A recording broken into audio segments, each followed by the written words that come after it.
Watkins Glen's first Chase playoff, you name it, race has been completed. And there are plenty of things to look at from this race and race weekend that I think are really, really interesting. So these are my 6 NASCAR takeaways from Watkins Glen this weekend. First off is that the road course package for Cup is moving in the right direction. It's not perfect by any means. I wouldn't even say it's something I would want to see next year. I think it needs to improve more, but it was a lot better. I think a lot of people forgot just how bad Watkins Glen had gotten over the last 2 years with the next-gen car.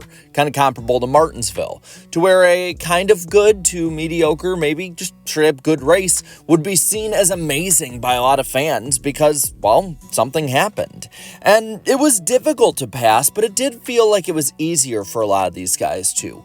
There were drivers who made their way up through the pack during runs by actually passing their competition, which to me is a vast improvement. There was tire fall off, not as much as the 5 seconds that Goodyear was really selling to the fans and maybe teams. It was probably closer to just 1.5, but it was enough that it made a difference, and it's a direction that needs to be continued when it comes to the package of road courses and short tracks. Then you had a great finish to top it off, which I think kind of glossed over a lot of it for people, and they didn't really think back on it. But I have to say, I am with Ty Gibbs. We need to increase the horsepower. I think that would help immensely with these softer tires. Second up is that I think that NASCAR needs to have a real road course in the playoffs after this race. Yeah, I get it. Technically, the Roval, of course, it's a road course, so it's a real one. But you know what I mean. I want a purpose-built road course, which is meant for road course racing in the playoffs, not just a patchwork quilt of a track as they're continuously trying to change it to make better racing that we have now.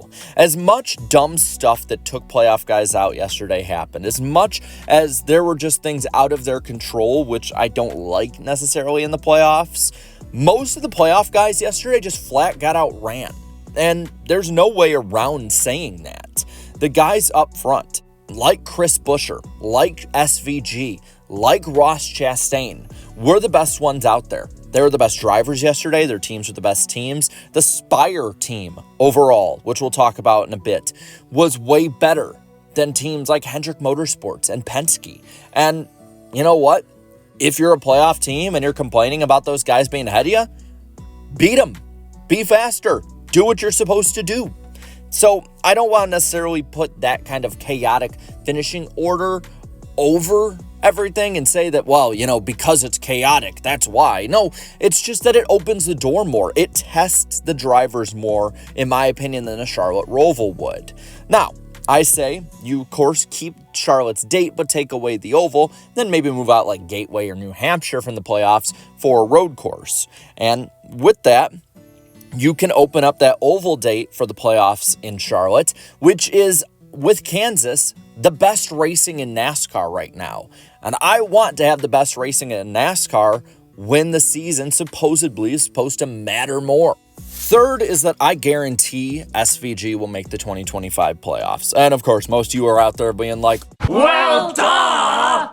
Yeah, it was pretty obvious before, but you also have to think of it from another perspective. Outside of that rain race at Chicago, SVG in Cup has not been the man to beat. He's not been the one at the end of the races necessarily who's been putting the pace on for the rest of the field.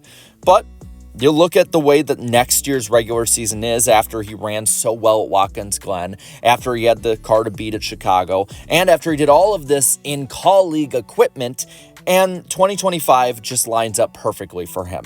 You got either COTA, Mexico, Chicago, Sonoma, or Watkins Glen before you even get to the playoffs. He's going to be the favorite at Chicago, as he should be, especially if it rains like it seems to every year. And I would even say that, you know what, you're having an even playing field going into Mexico, and he's going to be the one with the edge over an even playing field. He was a top 3 guy at the Glen, leading on the last lap. He will win in Trackhouse equipment. Now, why do I say that about Trackhouse, which is a little down this year? Well, yesterday, Ross Chastain was the best guy out there. Led the most laps, I believe over half of the laps in the race, and ultimately just was not able to close the deal with strategy and speed. You know what? SVG can. Fourth up is that Spire has an insanely bright future. All three drivers were in the top 8. Hocevar in 3rd, Zane Smith in 5th, and Corey LaJoie in 8th. And all 3 of them beat all 4 of the Hendrick drivers. Hocevar is a stud, as a talent at least. He just needs to rein in the kind of craziness he has, which, on the other end of that knife or sword, could really help him down the line if he's able to have controlled chaos. The 71 team is finally performing. Ever since about June, July, this team has been much better in performance and finishes overall. And you got Rodney Childers jumping over the 7 team. And you know what?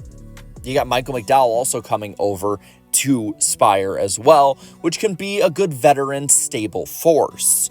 2025 and beyond is insanely bright for this team.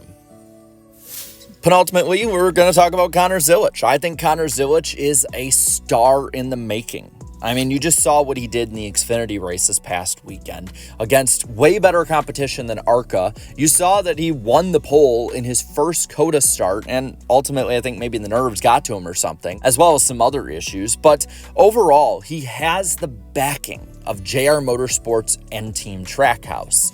If Trackhouse, again, can get a little bit better over the next couple of years, Daniel Suarez's days in the 99 are numbered because Connor Zilisch is young and he's only going to get better. Think about this right now. He was born after the movie Cars came out. He has plenty of time to get into that prime age of winning. And if he's already doing this in the Xfinity Series, imagine what he can do after about 10 years of experience in the Cup Series.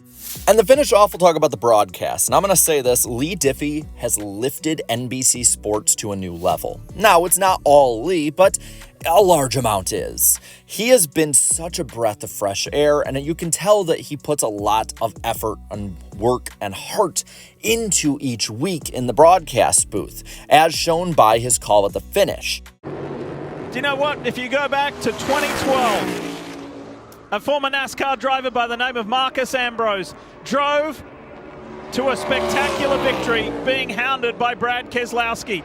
Brad Keselowski is one of the co-owners of the team of the car doing the chasing. Chris Buescher is hounding down Shane Van Gisbergen, who happens to be mentored by Marcus Ambrose.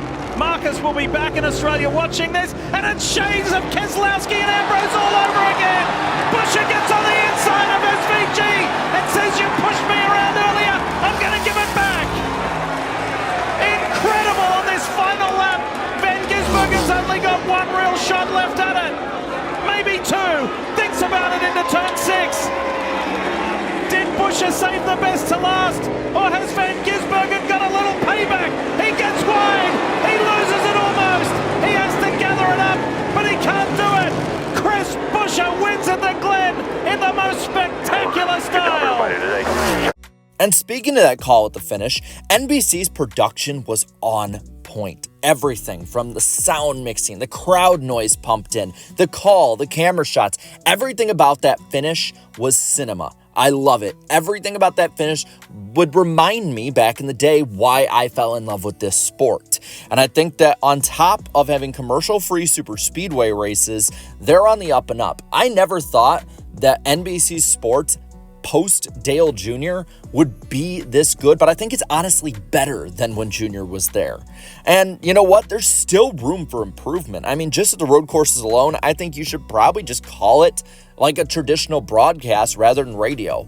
Lee Diffie fills in a lot of the mistakes and different blank areas that Rick Allen had. You need to capitalize on it. And I'll do it. Those are my takeaways from Watkins Glen this past weekend. Now I want to know what yours are, so let me know down in the comments below. And while you're at it, leave a like in this video, share this video, and subscribe to this channel for more great and fun NASCAR content. Thank you so much to all my channel members for your continued support, and until next time, have a good one.